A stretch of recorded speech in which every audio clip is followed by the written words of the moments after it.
बात है, लेकिन स्वयं मोबाइल देख रहे हो कथा में बैठ के, तो सुन कहाँ रहे। व्यक्ति की वास्तविक उपस्थिति वहां है जहां वो तन से नहीं मन से बैठे। सती जी तन से तो कथा में है, लेकिन मन से उनके अंदर एक तर्क चल रहा है कि ये बाबा जी हमारे पति को कौन सी कथा सुनाए।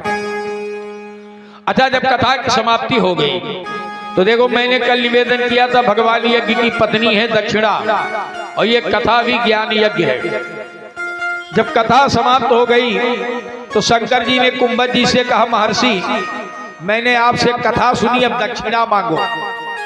अरे कुंभज जी ने कहा, महादेव आपसे क्या दक्षिणा लेना, आप हमारे आश्रम में इतने दिन रहे, मैं आपकी पूजा करता रहा, दर्शन मिलता रहा।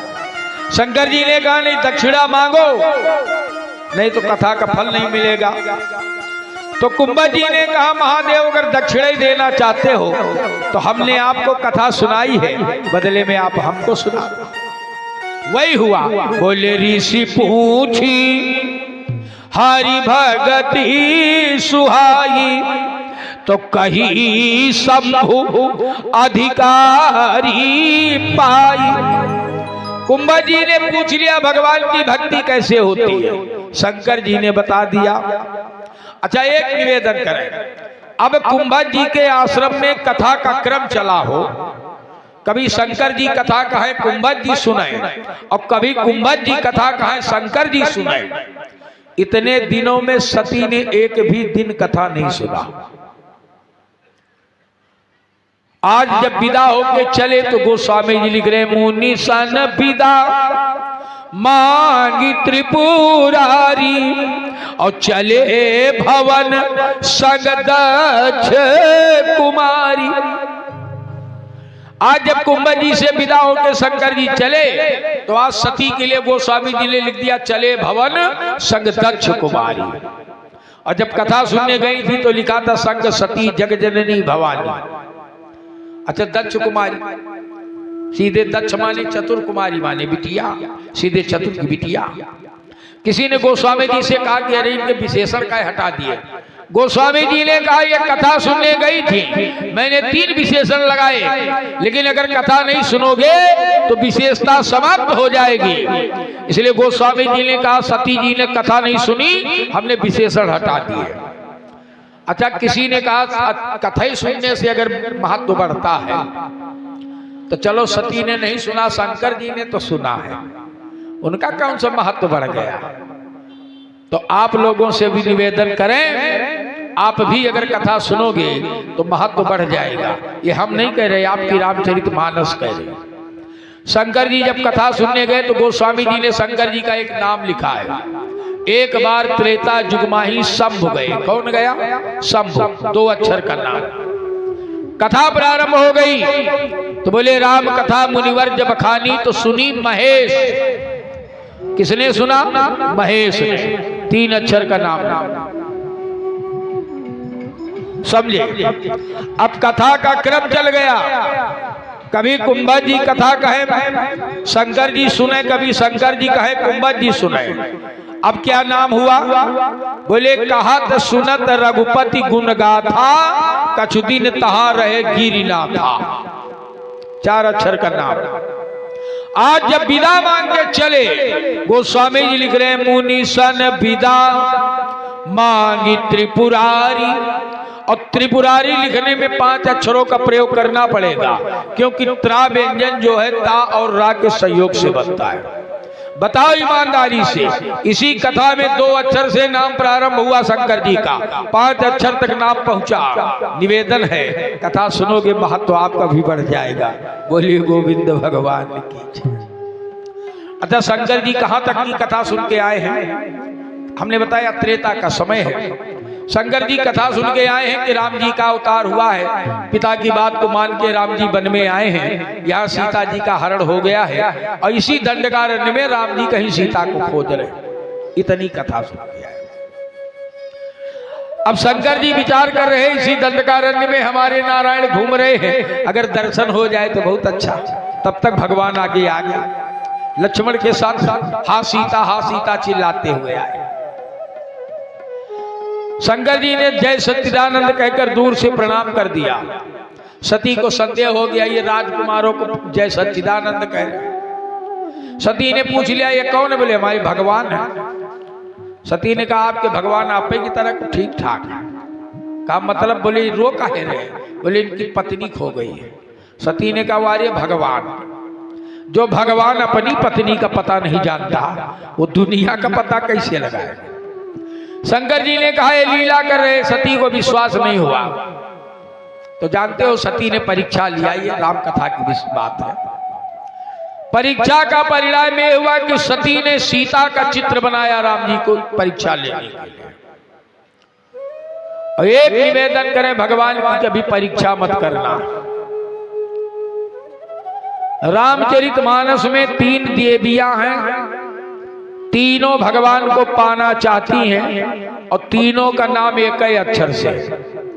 एक ने परीक्षा के द्वारा भगवान को पाना चाहा, दूसरी ने समीक्षा के द्वारा भगवान को पाना चाहा और तीसरी ने प्रतीक्षा के द्वारा भगवान को पाना चाहा। याद रखना, परीक्षा वाली को भगवान नहीं मिले, समीक्षा वाली को भी भगवान नहीं मिले, भगवान मिले तो प्रतीक्षा वाली को मिले। परीक्षा कौन कर रहा है? बोले सती। समीक्षा कौन कर रहा है? बोले सूख न खा, तुम तम पुरुष नमो समनारी। और प्रतीक्षा कौन कर रहा है? बोले सबरी। सबरी को मिल गए भगवान। इसलिए भगवान की कभी परीक्षा मत करना, भगवान की कभी समीक्षा मत करना, करना तो प्रतीक्षा करना, भगवान मिल जाएगा। अब अगर करने हो परीक्षा तो एक निवेदन करें, परीक्षा संसार की करो। ऐसे तो सब अपने हैं। होटल में चाय पिलाओ, 10 लोग गुरु गुरु कह के दादा दादा कह के आ जाएंगे। एक दिन वही दादा कहे वाले से मांगो जरा तो 10,000 लाओ, पता चल जाएगा कितने सगे। समझ में आया? परीक्षा लेनी है, संसार की परीक्षा करो। समीक्षा अगर करनी है तो अपनी करो, अब प्रतीक्षा परमात्मा की करो, भगवान मिल जाएगा। सती ने सीता का चित्र बनाया लेकिन सीता जैसा चरित्र नहीं बना पाए। समझे? ये हमारी कथाएं इसीलिए होती हैं। इन कथाओं से चित्र भले न बने, चरित्र जरूर बनाया जाता है। एक निवेदन करें, दुनिया में बड़े बड़े बोर्ड देखो टंगे हैं जगह जगह, बड़े बड़े होर्डिंग लगे हैं पूरे विश्व में। आप अपने बेटे को मेरे विद्यालय में भेजो, हम डॉक्टर बना के भेजेंगे। आप अपने बेटे को मेरे विद्यालय में भेजो, हम वकील बना के भेजेंगे। आप अपने बेटे को मेरे विद्यालय में भेजो, हम इंजीनियर बना के भेजेंगे। दुनिया की कोई यूनिवर्सिटी ये बोर्ड नहीं लगाती कि आप अपने बेटे को मेरे विद्यालय में भेजो, हम उसे देश का अच्छा नागरिक बना के भेजेंगे। कोई यूनिवर्सिटी नहीं। अगर देश का अच्छा नागरिक बनाने की यूनिवर्सिटी है तो जहां हम आप बैठे हैं ये है। यहाँ डॉक्टर भले न बनाए जाएं, इंजीनियर भले न बनाए जाएं, लेकिन मनुष्यता कैसे आती है जीवन में और मानव जीवन को कैसे जीना चाहिए, ये सूत्र जरूर बताया जाता है। समझे?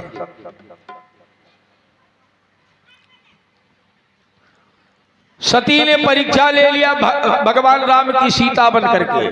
शंकर जी ने देख लिया कि सती ने सीता का रूप बनाया तो शंकर जी ने सती का परित्याग कर दिया। एक निवेदन करें, इन माताओं के पति मर जाएं तो चलो साल 2 साल 10 साल ये बेचारी दुखी रहेंगी, उसके बाद घाव धीरे धीरे भर जाएगा। और पति सामने बैठा हो और जिंदगी भर बातें न हो, इससे बड़ा दुख क्या होगा जीवन में। 87,000 साल तक सती और शिव की मुलाकात नहीं हुई। एक ही पर्वत पर दोनों हैं, एक ही जगह दोनों हैं। 87,000 साल तक शिव और सती का बिछोह रहा। ये कथा न सुनने का परिणाम है। अगर कुंभज के यहाँ कथा सुन लिया होता सती ने तो राम जी की परीक्षा न लेनी पड़ती। इसीलिए कहता हूं, जीवन की व्यथा को मिटाना है तो कथा सुनो। आज 87,000 साल के बाद जब शिव जी ने समाधि त्यागी तो गोस्वामी जी एक बड़ी गजब की अर्धाली लिख रहे हैं। बीते संबत सहस 87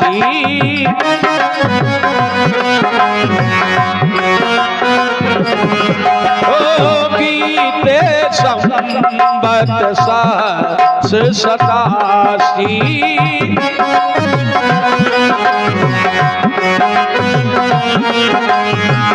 बीते संबत सहस 87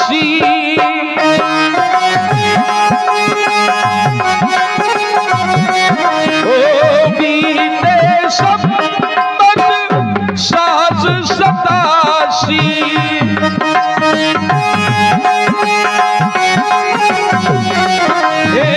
तजी समाधि सबको अविनाशी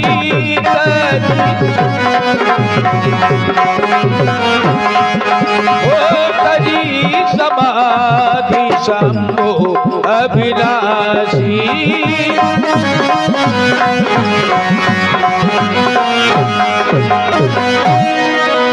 87,000 वर्ष के बाद जब शिव जी ने समाधि त्यागा, राम नाम स्मरण किया, सती ने जाना कि हमारे पति जग गए हैं, दौड़ के गई, पूजा किया, शंकर जी ने सामने बिठाया और देखा सती जी दुखी है। तो मैंने बताया दुख भगाने का एक ही साधन है कथा। शंकर जी लगे कहा न कछु, जय जय, लगे कहा न कछु कथा रसाला। शंकर जी कथा सुनाने लगे। अच्छा, इन्हीं 87,000 सालों में एक घटना घट गई हो। ब्रह्मा जी के यहाँ प्रजापतियों के राजा की वैकेंसी निकली कि प्रजापतियों का राजा बनाया जाए। अब वैकेंसी निकल गई, सबने एप्लीकेशन अपने फार्मान भर के डाला। एक दिन ब्रह्मा जी एप्लीकेशन पढ़ रहे थे सबके, देखें कि इसमें बैंक ड्राफ्ट लगा है कि नहीं लगा है। देखो भैया, ये बकरी रोज आती, शुक्ला जी अपनी बकरी बांध के रखो भैया, समझे। ब्रह्मा जी सारे एप्लीकेशन अपने ऑफिस में बैठे पढ़ रहे थे। एक एप्लीकेशन ब्रह्मा के सामने आया तो ब्रह्मा जी चौंक गए, उनके बेटे का था। अब जब अपने बेटे के लिए नौकरी हुए तो दूसरे का जरूरत देख। ब्रह्मा जी ने एप्लीकेशन पढ़ा, देखा सब कुछ बढ़िया भरा, फार्म पूरा, बैंक ड्राफ्ट वगैरह लगा, सारे डॉक्यूमेंट लगे। जब देख लिया चक है तो अपने बेटे को अपॉइंटमेंट लेटर जारी कर दिया। गोस्वामी जी लिख रहे हैं, देखा विधि, विधि माने ब्रह्मा, देखा विधि विचारी सब लायक, तो दक्ष ही कीन प्रजापति नायक। दक्ष को प्रजापतियों का राजा बना दिया गया। और दक्ष जब राजा बन गए तो अहंकार आ गया जीवन में। एक निवेदन करें, मैंने उस दिन भी बताया था, इस कथा का नाम है श्रीमद् भागवत। हमारे जीवन में जब श्री आती है तो उसका मद जरूर आता है। हिंदी व्याख्या इसकी सुनो, संस्कृत वाली नहीं। श्री क्या है? श्री यही है पद, प्रतिष्ठा, धन, संपत्ति, नाम, कीर्ति, यश, बड़ाई। हमसे भी जब लोग कहते पंडित जी बहुत बढ़िया कथा रही, तो हमारी भी छाती छाता हो जाती है कि हम भी विद्वान हो गए। समझ में आया? अहंकार आता है व्यक्ति को। तो जब श्री व्यक्ति के जीवन में आती है तो मद जरूर आता है, ये उसका रिएक्शन है। नहीं असको जन्मा जगमा ही प्रभुता पाई जाए मद नाय, मद आता है। तो जिस कथा को सुनने से ये जो श्री का मद है ये भागवत हो जाए। भागवत माने टुकड़े टुकड़े, जैसे गणित में भाग दे तो किसी संख्या को, वो टुकड़ों में विभक्त। तो हमारे संतों ने कहा जिस कथा को सुनने से श्री का मद भागवत हो जाए वही कथा है श्रीमद् भागवत। दक्ष जब राजा बन गए तो दक्ष ने अपने यहाँ एक यज्ञ किया और सोचा कि इस यज्ञ में हम शिव को नहीं बुलाएंगे, शिव का अपमान करेंगे, शिव के बिना हम इस यज्ञ को करके दिखाएंगे। तो देखो, शिव को जगत गुरु कहा गया है। और जगत गुरु अगर नाराज है तो कौन ठीक कर सकता है फिर तुमको। दक्ष का यज्ञ प्रारंभ। इधर शिव जी की समाधि टूटी, सती सामने बैठी हैं, तो शंकर जी लगे कहन कछु कथा रसाला। वही समय है कि दक्ष प्रजेश भये तेहि का। सारे देवता अपने अपने विमानों पर चढ़कर सपरिवार जा रहे थे यज्ञ में।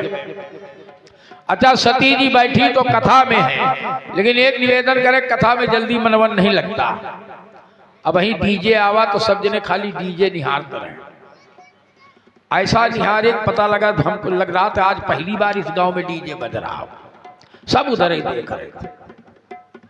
सती भी कथा में बैठी हैं, लेकिन मन नहीं लगा। एक जहाज ऊपर से निकला, सती जी जहाज देख रही है। सती बिलो के गगन विमाना। सती ने पूछ लिया, महादेव ये सब क्या हो रहा है? बोले तुम्हारे पिता महाराज दक्ष यज्ञ कर रहे हैं, सब उसी में जा रहे हैं। सती ने कहा पिताजी के यहाँ यज्ञ है? अपने यहाँ निमंत्रण आया? शंकर जी ने कहा नहीं आया और आएगा भी नहीं। कहा क्यों? बोले दक्ष सकल निज सुता बोलाई। ये सती हमारे भयरु तुम ही बिसराई। सती तुम्हारे पिताजी ने अपनी सारी पुत्रियों को बुलाया है, लेकिन हमारी शत्रुता के कारण तुम्हें नहीं बुलाया। आज सती जी चौंक गई, महाराज आपकी क्या शत्रुता है? शंकर जी ने कहा पूर्व काल की बात है, ब्रह्मा जी का यज्ञ चल रहा था बिठूर में। सब देवता आए थे, हम भी आए थे, तुम्हारे पिता राजा बने थे। तो मैं ध्यान में बैठा था, तुम्हारे पिताजी आए तो उनके सम्मान में मैं खड़ा नहीं हुआ, तो उन्होंने इसको अपना अपमान समझा और वहां मुझे गालियां दिया।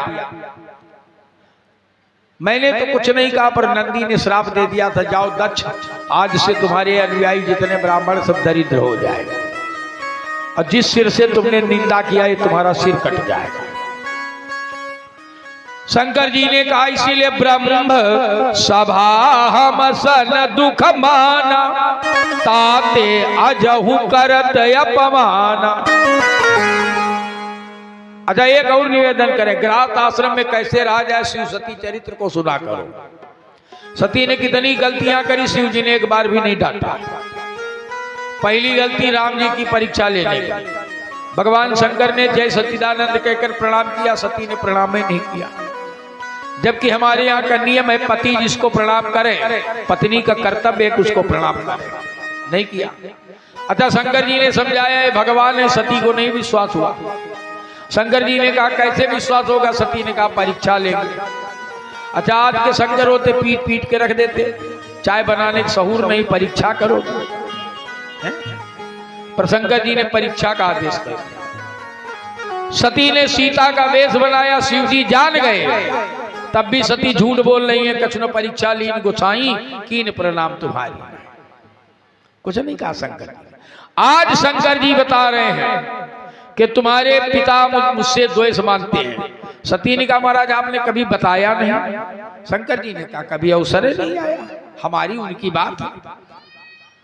और आज के शंकर जी अगर ससुराल चले जाए, अखबार में निकलता है ससुराल वालों ने पत्नी विदा करने से मना किया, तो शंकर जी पेड़ में लटक गए। गांव के बाहर युवक का 100 मिला। ये दशा है हमारी, समझ में आई बात? शंकर जी ने कहा कभी अवसर नहीं आया। सती ने कहा फिर भी हम जाना चाहते हैं। अच्छा, आज के शंकर होते पीटना शुरू करते, तुम्हारे बाप हमसे दुश्मनी माने, तुम मैके गई हो, जाओ जिंदगी भर मैके में जाओ पीसो। लेकिन शंकर जी ने करी देखा हर जतन बहु, रही न दक्ष कुमारी, तो दिए भूतगण संग तब पिता कीन त्रिपुरा। सती पिताजी के यहाँ पहुंची। सती का सम्मान केवल मां ने किया, सादर भले मिली एक माता। इसीलिए व्यक्ति दुनिया के हर कर्ज से मुक्त हो सकता है, लेकिन मां के कर्ज से मुक्त नहीं हो सकता।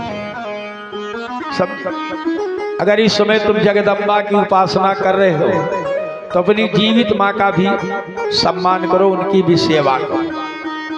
अब अगर तुम जीवित माँ की सेवा नहीं कर सकते हो तो क्षमा करना, ये पत्थर वाली माँ तुम्हारा कुछ नहीं करेगी। समझो, मैंने उस दिन भी निवेदन किया था, माँ में भगवान देखो, पिता में भगवान देखो। एक बार बादशाह अकबर ने कहा अपनी माँ से, कहा माता जी ये बताओ, लोग कहते माँ के कर्ज से कोई अदा नहीं हो सकता, पूरी नहीं हो सकता। बोले हाँ बेटा। अकबर ने कहा मैया तेरा बेटा इतना बड़ा शहंशाह है, मांग आज क्या मांगना है, आज मैं तेरे दूध का कर्ज उतार दूंगा। माँ ने कहा बेटा एक रात तुम हमारे साथ सो जाओ बस, और कुछ नहीं चाहिए, धन दौलत नहीं चाहिए, केवल एक रात मेरे बगल में सो जाओ, माँ के कर्ज से तुम मुक्त हो जाओ। अकबर ने सोचा सोना ही तो है एक रात, इसमें कम तो बड़ी भारी बात, हम तो 10-5 लाख रुपया देने वाले थे अम्मा को। समझिए, जाड़े का मौसम था, भयंकर जाड़ा। शाम को माँ खा पी के लेटी, अकबर भी बगल में लेट गया। और थोड़ी देर में जब अकबर को नींद आई तो माँ ने आवाज लगाया, अकबर प्यास लगी है। अकबर गए, पानी लेके आए। माँ ने पानी लिया तो थोड़ा सा हाथ हिला दिया, बिस्तर में पानी गिर गया। अकबर ने कहा अरे माँ क्या किया तुमने? कहा बेटा हाथ कांप रहा, क्या करा, थोड़ा पानी पी के रख दिया गिलास। अकबर लेटा उसी गीले में। अब उसको ठंडा तो लग रहा है, पर चलो आज रात सोना है, कैसे आज रात बिता ले तो सवेरे माँ के दूध के कर्ज से अदा हो जाएगा। अब जैसे ही अकबर को फिर थोड़ी नींद लगी, माँ ने फिर आवाज लगाई, अकबर प्यास लगी है। अकबर भुनभुनाते हुए उठे, फिर लाए गिलास, और जैसे ही माँ ने गिलास पकड़ा थोड़ा सा फिर गिरा दिया पानी। अकबर ने कहा ये माँ क्या कर रही है? अरे बोले बेटा हाथ कांपता है, क्या करे। अच्छा अकबर फिर लेटे, कैसे हो? अब ठंडा तो खूब लग रहा है नीचे बिस्तर पर, लेटे कि चलो आज कैसे काट लो, माँ के ऋण से उऋण हो जाएगा। और जैसे ही 1:30 बजे अकबर के खर्राटे आए, माँ ने फिर कहा अकबर प्यास लगी है। अकबर भुनभुनाते उठे, फिर लेके गिलास आए, माँ ने फिर गिरा दिया पानी बिस्तर पे थोड़ा। अकबर ने कहा माँ ये क्या कर रही हो? जैसे ही थोड़ी नींद आती तुम चिल्ला देती हो पानी लाओ, पानी लाता हूं तुम बिस्तर पे गिरा देती हो, ठंडे में लेटेंगे हम इतने जाड़े में। माँ ने कहा बेटा अकबर तू एक रात इस ठंडी में नहीं सो सकता, और जब तू बिस्तर पे मलमूत्र त्याग कर देता था तो मैं मलमूत्र साफ करके गीले में सो जाती थी और तुझको सूखे में सुलाती थी। न जाने कितनी रातें हमने इसी गीले में सो के बिताई है, और तू एक रात नहीं बिता सकता। अकबर माँ के पैरों में गिर गया। माँ के कर्ज से कोई उऋण नहीं हो सकता, इस बात को याद रखना। अरे तुम्हें पाने के लिए माँ ने न जाने कहां कहां आंचल फैलाया होगा, न जाने कहां कहां सर पटके होंगे माँ बाप ने, न जाने कहां कहां मनौती मानी होगी, तब तुम पैदा हुए। अब आज जब पैदा हुए हो तो अपने आचरण से माँ बाप की आंख में आंसू देते हो, भगवान भी तुम्हें क्षमा नहीं करेगा, इस बात को याद रखना। समझ में आई बात? सती से केवल माँ ने सम्मानजनक ढंग से बात किया, सादर भली मिली एक वार्ता। अरे दक्ष ने देखा तो दक्ष के तो सारे शरीर में आग लग गई, इस नालायक को हमने बुलाया नहीं, ये क्यों आई? अच्छा सती ने किसी पर ध्यान नहीं दिया, सीधे यज्ञशाला पहुंचे। यज्ञशाला में देखा सारे देवता अपना अपना भाग लिए बैठे हैं, शंकर जी के लिए कोई भाग नहीं। तो एक निवेदन करें, सती से पति का अपमान नहीं देखा गया। क्षमा करना, आज की सती होती तो पिता के पक्ष में खड़ी हो जाती, पापा ठीक किया तुमने इनको न्योता नहीं दिया, नालायक है पूरा खानदान, हम तो भुगत रहे हैं रोज। लेकिन वह हरी मैया सती से पति का अपमान नहीं देखा गया, इस बात को याद रखना। और उसी समय सती ने चिल्ला करके कहा बोले सुनऊ सभासद सकल मुनिंदा, और कहीं सुनी जिन शंकर निंदा, सो फल तुरंत लहब सब काहू और भली भांति पछताब पिताहू।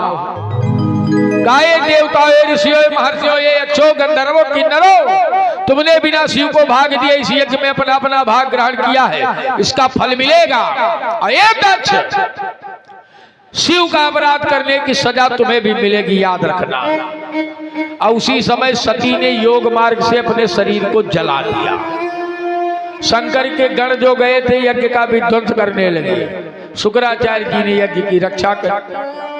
इधर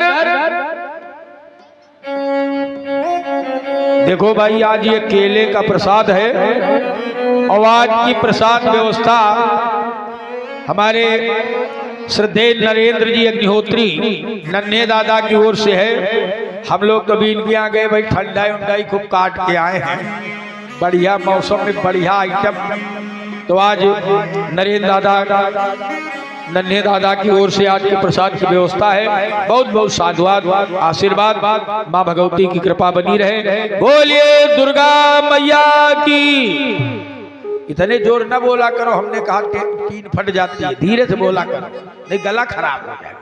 ऐसा बोलते हो लगता है इस अस्पताल के इमरजेंसी वार्ड में। जिंदा होके बोला करो, बोलो नंदी मैया की। हाँ, अब लगा कि जिंदा हो। आइए, शंकर जी ने वीरभद्र इत्यादि गणों को भेजा, सारे गणों ने यज्ञ का विध्वंस कर दिया। दक्ष के सिर को उनके धड़ से उखाड़ कर पूर्णाहुति में डाल दिया, कुंड में। दक्ष मर गया। अब यज्ञ का जब यजमाने मर जाए, यज्ञ कहां सफल होगा। इधर ब्रह्मा जी को जब सूचना मिली कि मेरे पुत्र दक्ष की मृत्यु हो गई है, तो ब्रह्मा जी देवताओं को लेकर शंकर जी के पास आए। और शंकर जी को आप लोग जानते हो, आशुतोष है, बड़ी जल्दी प्रसन्न होते हैं। हमारे सीहोर वाले बाबा तो कहा करते, एक लोटा जल सारी समस्या हल। शंकर जी का एक नाम है भोले, और संस्कृत में भो माने होता अरे।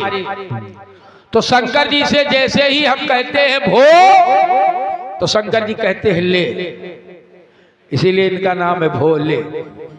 समझे? शंकर जी प्रसन्न हुए, आए, दक्ष को बकरा का सिर लगाया गया, जीवन दान मिला और दक्ष का यज्ञ पूर्ण हुआ।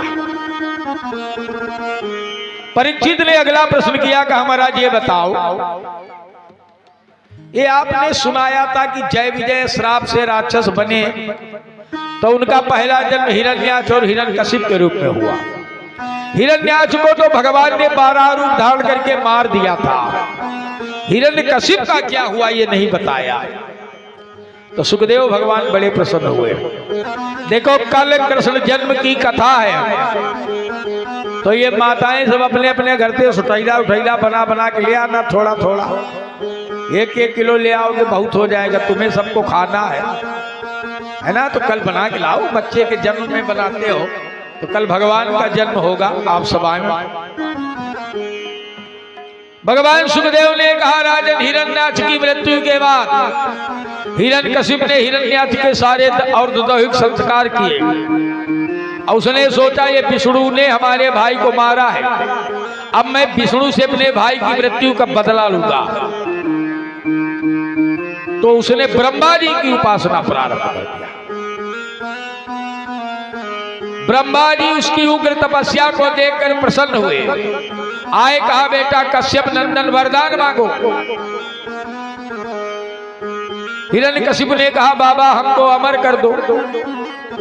ब्रह्मा ने कहा बेटा अमर तो हम खुद नहीं है, तुमको कहां से करें, मृत्यु का कोई कारण मांग लो। तो हिरण्यकशिप ने कहा महाराज मृत्यु का अगर कारण देना चाहते हो तो एक ही कारण दे दो, नांतर बहिर्दिवा मृत्यु। ए ब्रह्मा जी मेरी मृत्यु न घर में हो न बाहर हो, न दिन में हो न रात में हो, ना भूमो नाम बरई मृत्यु ना मृगई न नरई। कहा मेरी मृत्यु न जमीन में हो न आसमान में हो, मेरी मृत्यु न पशु से हो न मनुष्य से हो, ए ब्रह्मा किसी भी अस्त्र शस्त्र से मेरी मृत्यु न हो। सच्चाई तो ये है ब्रह्मा कि आपकी बनाई सृष्टि के किसी भी जीव से मेरी मृत्यु न हो। अब अमर होने में क्या कसर, सारी सृष्टि तो ब्रह्मा की बनाई है। अब हिरण्यकशिपु दंड हो गया। और जानते हो हिरण्यकशिपु साधना करने गया था, तो पहले दिन जब गया तो बरगद के नीचे बिछा के आसन वासन बैठा, तो एक तोता आया, नारायण नारायण चिल्लाने लगा। और हिरण्यकशिपु ने कहा तो बैठते ही मेरे शत्रु का नाम ले रहा। चला आया, पत्नी कयाधु ने पूछा स्वामी साधना हो गई क्या? अरे बोले नहीं हुई। मैं बैठा वहां, तोता एक आके मर गया, पता नहीं कहां से नारायण नारायण चिल्लाने लगा। कयाधु भगवान विष्णु की भक्त थी, वो बड़ी प्रसन्न हुई कि चलो इस पापी के मुंह से कैसे भी आज भगवान का नाम निकला। अच्छा, कयाधु ने सोचा कि आज कम से कम 108 बार तो इसके मुंह से भगवान का नाम निकलवा ही लेंगे। तो कयाधु ने कहा चलो रखो आसन वासन, भोजन करो, छोड़ो ये सब। बैठ गया हिरण्यकशिपु भोजन करने। कयाधु पंखा चलाने लगी और हंसने लगी। हिरण्यकशिपु ने कहा क्यों हंस रही? अरे बोले वही कहीं तोता। अरे बोले तोता ही नारायण नारायण कर रहा था, हमने अपनी आंख से देखा। कयाधु ने कहा छोड़ो आप तो भोजन करो। इसी तरह रात्रि के भोजन और शयन में भी कयाधु ने भगवान का नाम निकलवाया और निवेदन करे। उसी रात्रि को प्रहलाद जी गर्भ में आए थे। हमारे यहाँ गर्भाधान संस्कार शुरू होता है। गर्भाधान के भी मुहूर्त हैं, गर्भाधान की भी प्रक्रिया है यथाविधि। आचार्य लोगों से पूछिएगा, पंचांग में होता है। संस्कार यहां से पढ़ते हैं बच्चों में। समझ में आया? गर्भवती स्त्री के लिए भी नियम है कि उसका कमरा सुंदर हो, स्वच्छ हो, साफ हो, हवादार हो। उसके कमरे में भगवान के चित्र हो, महापुरुषों के चित्र लगे हों। गर्भवती स्त्री ज्यादा न तेल खाए, न मिर्च खाए, न खटाई, न तीखा, न कड़ुआ, खट्टा मीठा कुछ न खाए। ज्यादा दुखी न रहे, चिंतन करे, अच्छा चिंतन करे, सत साहित्य पढ़े। अब अगर इस तरह करेगी तो संतान निश्चित रूप से भक्त होगी, इसमें कोई दो राय नहीं। समझ में आ रही बात? कयाधु ने अपनी पति के मुंह से भगवान का नाम निकलवा लिया। ये देवियां अगर चाहें तो आप लोग सुधर जाओगे। एक जगह हम कथा कर रहे थे तो हमने माताओं को कह दिया आप लोग दुर्गा हैं। पुरुष लोग नाराज हो गए। हमने कहा आप काहे नाराज हो?